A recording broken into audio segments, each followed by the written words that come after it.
എല്ലാ പ്രിയപ്പെട്ടവർക്കും ക്രിസ്തുയേശുവിൻ്റെ നാമത്തിൽ പ്രഭാത വന്ദനം. ഇന്നത്തെ നമ്മുടെ ധ്യാനത്തിനായി വിശുദ്ധ മത്തായി എഴുതിയ സുവിശേഷം 19-ാം അധ്യായം 29-30 വാക്യങ്ങൾ. മത്തായി 19-29-30 വാക്യങ്ങൾ.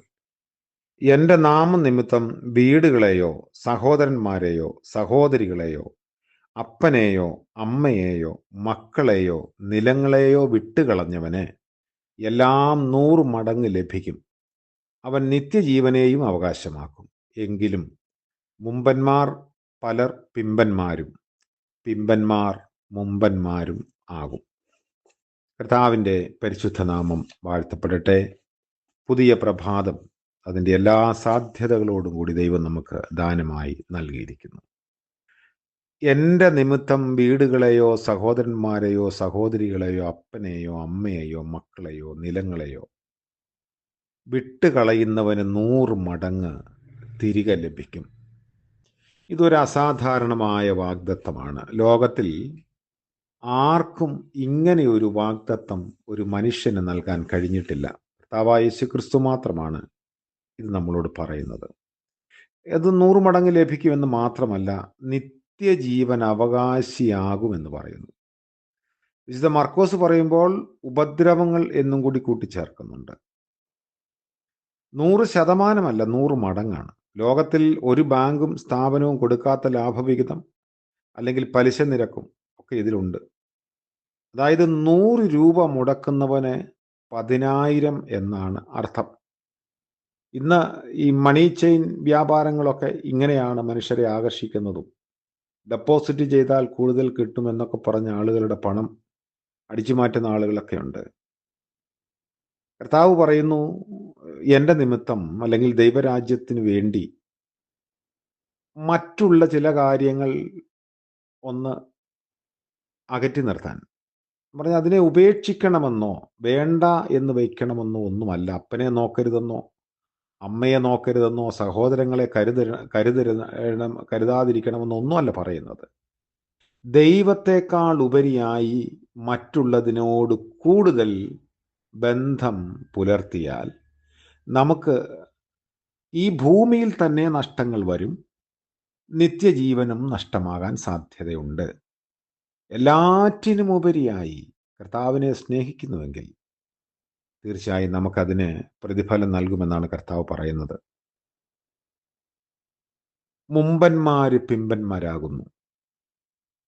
തങ്ങളെല്ലാം തികഞ്ഞവരാണ് എന്ന് കരുതുന്ന ഒരുപാട് ആളുകളുണ്ട്.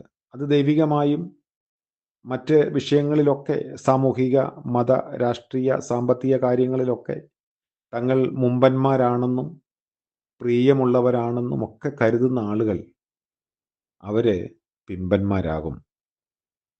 നമ്മൾ പല നിബന്ധനകൾ കൊണ്ടും മാനദണ്ഡങ്ങൾ കൊണ്ടും തള്ളിക്കളഞ്ഞ ഒരുപറ്റം ആളുകളുണ്ട്. ഒരിക്കലും അവർ യോഗ്യരല്ല എന്ന് കരുതുന്ന ചില ആളുകൾ, അങ്ങനെയുള്ള ആളുകൾ ചിലപ്പോൾ മുമ്പന്മാരാകും. നമ്മളാണ് മുൻപിലെന്ന് പറഞ്ഞു നിൽക്കുമ്പോൾ ദൈവീക ന്യായവിധിക്ക് മുൻപിൽ നിൽക്കുന്നുവെന്ന് പറയുന്ന നമ്മൾ പിൻപിലേക്ക് പോകാം. അതുകൊണ്ടാണ് മത്തായി സുവിശേഷം 7-ാം അധ്യായത്തിൽ കർത്താവ് പറയുന്നത്, അധർമ്മം പ്രവർത്തിക്കുന്നവരെ എന്നെ വിട്ടു പോകുവിൻ, ഞാൻ നിങ്ങളെ ഒരു നാളും അറിഞ്ഞിട്ടില്ല. അതുകൊണ്ട് വിശുദ്ധ വേദപുസ്തകം, പ്രത്യേകിച്ച് പുതിയ നിയമം നമുക്ക് നൽകുന്ന ചില സൂചനകളും മുന്നറിയിപ്പുകളും ചിലപ്പോഴൊക്കെ നമുക്ക് ഭയം ഉളവാകുന്നതാണ്. ആ ഭയത്തിൽ നിന്ന് ജീവിതത്തെ രൂപപ്പെടുത്തിയെടുക്കാൻ നമുക്ക് സാധിക്കണം. കർത്താവിനേക്കാൾ കൂടുതൽ മറ്റുള്ളതിനെ സ്നേഹിച്ചുകൊണ്ട് ഒരിക്കലും കർത്താവിനെ പിൻപറ്റാൻ കഴിയില്ല എന്നതാണ്. നിത്യജീവൻ എന്ന പദപ്രയോഗം പഴയ നിയമത്തിൽ 2 പ്രാവശ്യം മാത്രമേ കാണുന്നുള്ളൂ. സങ്കീർത്തനം 133-ലും ദാനിയേൽ 12-ാം അധ്യായത്തിലും. നമ്മളിപ്പോൾ തന്നെ നിത്യജീവൻ ഉള്ളവരാണ്. എന്നാൽ നിത്യജീവൻ മറ്റൊരു ലോകത്തെ ബന്ധിച്ചുള്ളതുമാണ്. കർത്താവ് ഉറപ്പ് നൽകുന്നു, നിത്യജീവൻ അഥവാ ജീവൻ ദൈവത്തിൻ്റെ ദാനമാണ്. ആ നിത്യജീവനായി നിയമിക്കപ്പെട്ടവരാണ് നിങ്ങളെന്ന ഉറപ്പ് കർത്താവ് നൽകുന്നു. ആദാമിൻ്റെ പാപം മുഖാന്തരം മരണം ലോകത്തിൽ കടന്ന ശേഷം ഹവ്വായെ ആ പേര് പറഞ്ഞ് വിളിക്കുന്നതിന് മുൻപേ ദൈവം ജീവനെ വാഗ്ദാനം ചെയ്തു. അതിൻ്റെ അർത്ഥം അതായത് ഹവ്വ എന്ന പേരിൻ്റെ അർത്ഥം ജീവൻ എന്നാണ്. അതിക്രമങ്ങളിലും പാപത്തിലും മരിച്ച ലോകത്തിന് ജീവനെ പ്രദാനം ചെയ്യാൻ സ്ത്രീയുടെ സന്തതിക്ക് മാത്രമേ കഴിയൂ. അതുകൊണ്ടാണ് സ്ത്രീയിൽ നിന്ന് ജനിച്ചവനായി ദൈവം മനുഷ്യപുത്രനായി ഭൂമിയിൽ അവതരിച്ചത്. നമുക്ക് നിത്യജീവൻ ഉറപ്പുവരുത്താൻ കർത്താവ് തൻ്റെ ജീവനെ നൽകി. അതുകൊണ്ട് നമ്മൾ കർത്താവിനെ സ്നേഹിക്കുന്നു എന്ന് പറയുമ്പോൾ പൂർണ്ണമായി, പൂർണ്ണ മനസ്സോടും പൂർണ്ണ ഹൃദയത്തോടും പൂർണ്ണാത്മാവോടുമുള്ള ഒരു സമർപ്പണവും വിശ്വസ്തതയും വിശ്വാസവും നമുക്ക് അനിവാര്യമാണ്. നമ്മളെ മുറുകി പിടിക്കുന്ന മറ്റു ചില ബന്ധങ്ങളെ അകറ്റി നിർത്താൻ സാധിക്കട്ടെ. അങ്ങനെയെങ്കിൽ ദൈവം നമ്മളെ മാനിക്കും. പ്രാർത്ഥിക്കാം. കരുണ നിറഞ്ഞ കർത്താവേ, പുതിയ പ്രഭാതത്തിനായി സ്തോത്രം. ഞങ്ങൾക്ക് ലഭിച്ച തിരുവചനത്തിൻ്റെ സത്യങ്ങളെ ഞങ്ങൾ ഓർക്കുന്നു. അങ്ങയേക്കാൾ ഉപരിയായി മറ്റൊന്നിനെയും സ്നേഹിപ്പാൻ ഇടവരരുതേ എന്ന പ്രാർത്ഥനയോടെ ഇന്ന് പകൽക്കാല ജീവിതത്തിലേക്ക് ഞങ്ങൾ പ്രവേശിക്കുമ്പോൾ കർത്താവേ, ആ ഒരു വലിയ ബോധ്യം ഉറപ്പോടെ നിലനിൽപ്പാൻ സഹായിക്കണമേ. ഞങ്ങളുടെ ആവശ്യങ്ങളെല്ലാം മുന്നമേ അവിടുന്ന് അറിയുന്നല്ലോ.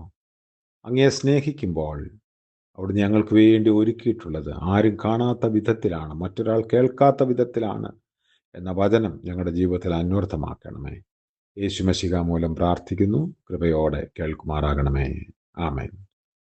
ത്രിയേക ദൈവത്തിൻ്റെ കരുണയും കൃപയും കാവലും നമ്മോട്, നമ്മുടെ ആവശ്യങ്ങളോടും പ്രാർത്ഥനാ വിഷയങ്ങളോടും കൂടെ ഇപ്പോഴും എന്നേക്കും ഉണ്ടായിരിക്കുമാറാകട്ടെ. ആമേൻ.